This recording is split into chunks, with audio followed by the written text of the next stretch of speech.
ভারতের বেশ কিছু সিনেমায় ১৯৭১ সালের বাংলাদেশের মহান মুক্তিযুদ্ধকে পাকিস্তানের বিরুদ্ধে ভারতের যুদ্ধ হিসেবে তুলে ধরা হয়েছে।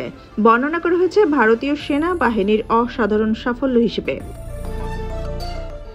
এবার তারই ধারাবাহিকতায় ইমার্জেন্সি সিনেমায় আরও পাকাপোক্তভাবে সেই দাবি তুলে ধরার চেষ্টা করলেন বলিউড কুইন কঙ্গনা রানাওয়াত।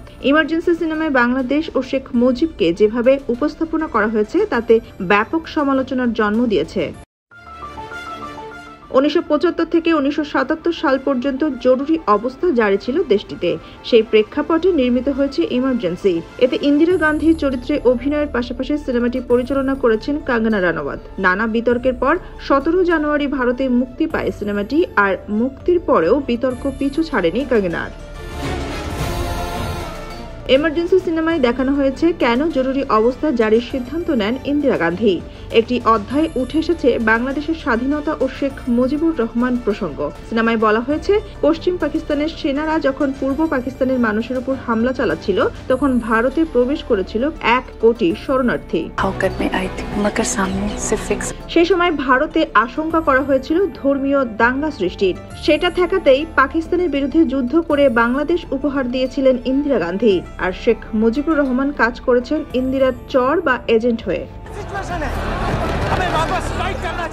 বাংলাদেশ স্বাধীন হওয়ার পর শেখ মুজিবুরের চরিত্রে অভিনয় করা ঋষি কৌশিকের মুখে শোনা যায় ইন্দিরা গান্ধী ও ভারতের প্রতি অনুগত্য মাখা সংলাপ।